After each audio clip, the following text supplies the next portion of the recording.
I will not have sons who are too busy buying NFTs and saying, oh, I made a little bit of money and have skinny little arms and go to crypto conventions and be dorks.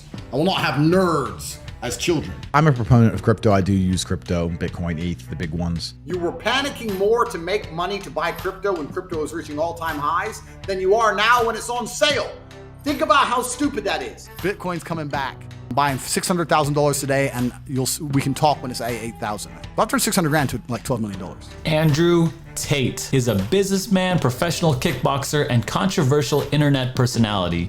He has thoughts on many topics such as women, masculinity, finances, and governments. But today we'll be looking at clips of his thoughts on cryptocurrency. I've watched hours of videos to find clips that best represent his opinions on cryptocurrency, what to buy, when to buy, the business of crypto, and what type of people crypto produces. In this first clip, he is speaking with Anthony Pompliano on the value of Bitcoin. And this really important clip really sets the tone and sets the stage for his whole value and ethic on cryptocurrency and how that foundation is set. You can actually control and own your money.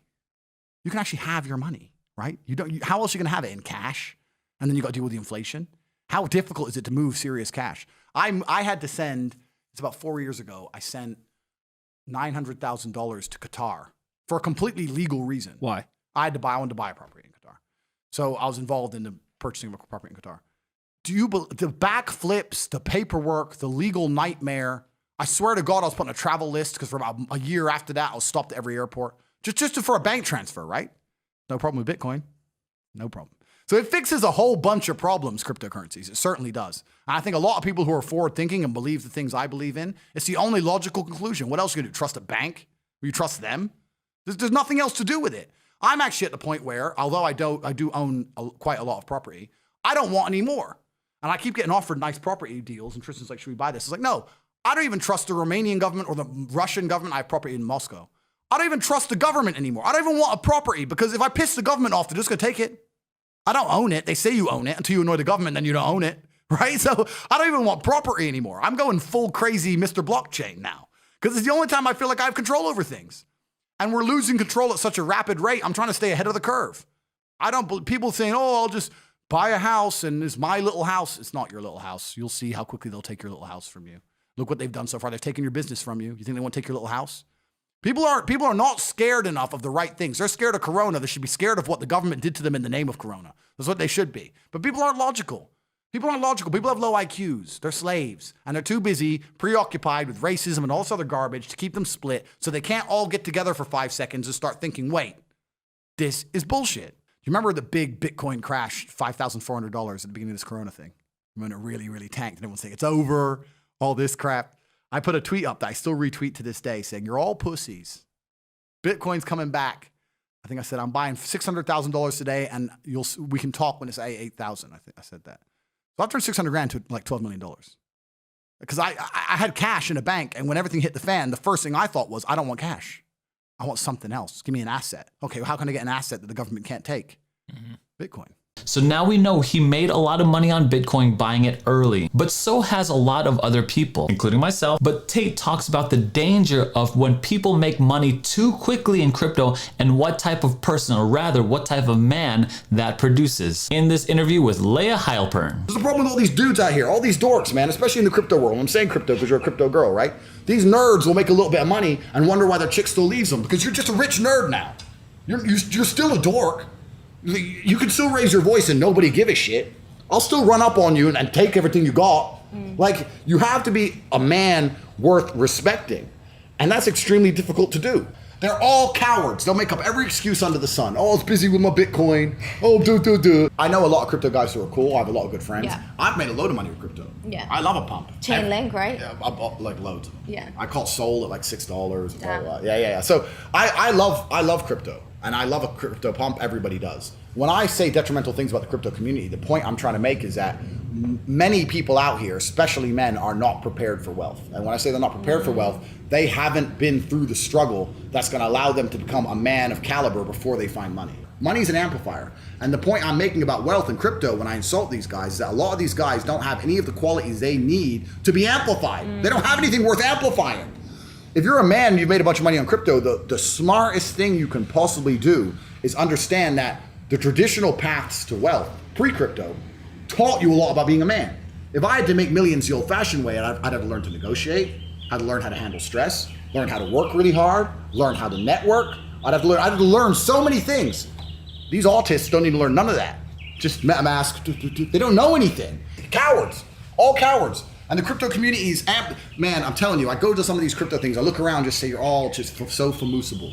I could Aikido everybody in this fucking room, no one could even stop me, it'd be a bloodbath.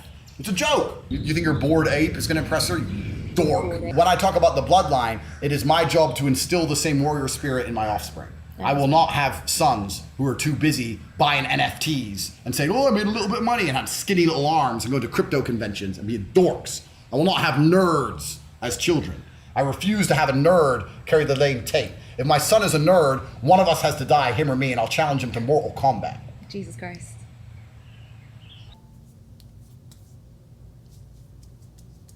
The people who made money with crypto didn't learn any real skills. They didn't learn sales. They didn't learn marketing. So didn't learn management. Didn't learn how to deal with stress. Didn't learn how to grow a company. Didn't learn how to deal with taxes. They didn't struggle. They didn't learn They didn't get the anything. pain. They didn't struggle. Yeah. There was no pain. They bought a coin.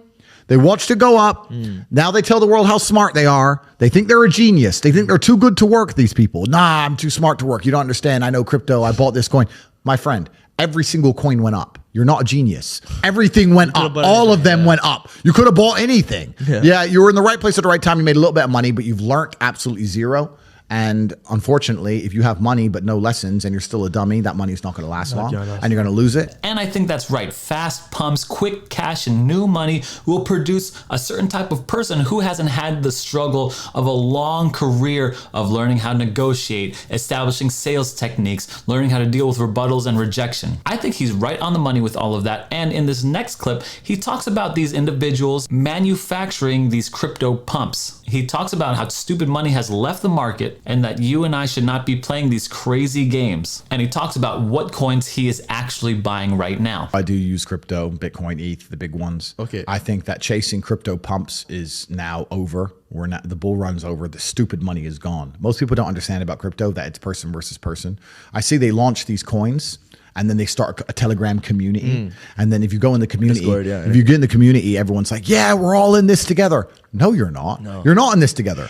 If you're buying or if you're selling, if you buy crypto at $1 and then you sell it at $10, someone bought it off you at $10. Yeah. Probably in that same Telegram. Probably in the same Telegram group. So you're literally stealing money from the other people in your community, the other people who believe in the project. You're stealing money from them.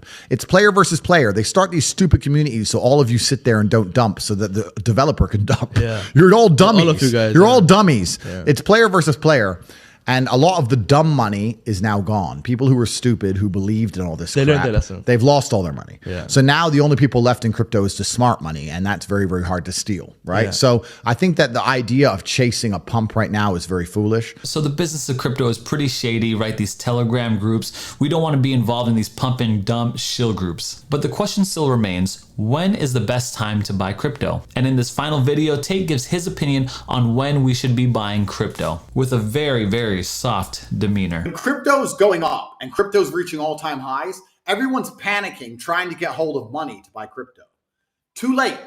You need to buy the crypto now that the prices have tanked, so that when the next bull run comes in 2 to 3 years, people are saying it's going to be soon. That's all cope. These are people who are trying to make fast money because they don't have any business sense. That's all garbage and cope.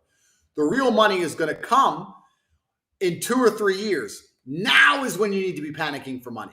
Not when crypto was spiking and everyone was talking about it and every dummy was making money. Then it's too late. You need to be panicked now, make money now, stack your bags now. Stick to the basics. Ethereum, Bitcoin. The coins are not going to go anywhere.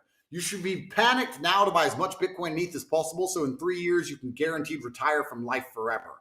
You were panicking more to make money to buy crypto when crypto is reaching all-time highs than you are now when it's on sale. Think about how stupid that is. It's the same coins, the same infrastructure, the same ideals, the same technology. You need to buy now. So now is more important than ever for you to make money. Don't worry about crypto all-time highs and all that kind of crap. You need to make a bunch of money now, urgently, quickly, and start stacking a bag so when the all-time highs come again, you can sell out $25 million. The people who are not panicking to make money now to buy crypto that it's tanked don't understand the world, because those people were panicking to buy it when it was already at the top. That's when they really wanted to get more Bitcoin. Now it's down. They don't want to get it anymore. That is a big mistake. You are making money at the most important time because the entire world is on sale. You need to make money now in the hard times. This is how you build your chance to truly get enough velocity to escape the matrix. But the reason people don't like trying to make money in the hard times is because it's harder. There's less money around. Recession is coming. Inflation's here. People are holding on to their money. The whole economy is getting tighter. They're saying that property is going to tank. Stocks are going to tank. Now is the time to make as much money as possible. You do not have time to waste. If you make money now inside the real world and invest correctly, any one of you can be retired from ever working a matrix job in 3 years from now, guaranteed. You must escape the work, consume, die cycle. You must escape the matrix. We are trying to show you how.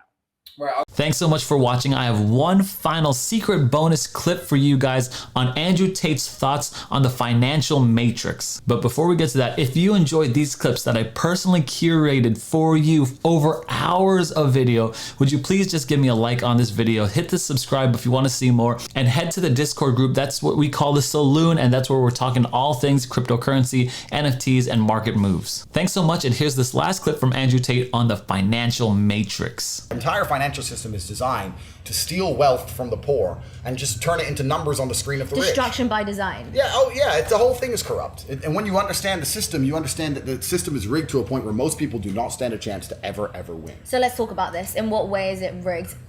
It's rigged because, and we can go down the economics of it all. Yeah. But my very basic premise of it is that there's a whole bunch of people out here who are effectively slaves. And when you're a slave if you have a job in any form, effectively. Some slaves are better paid than others, but most people are slaves.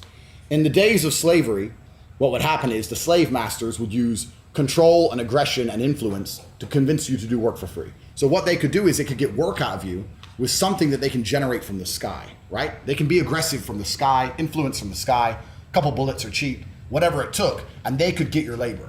Now we have the exact same thing, but they just use fiat.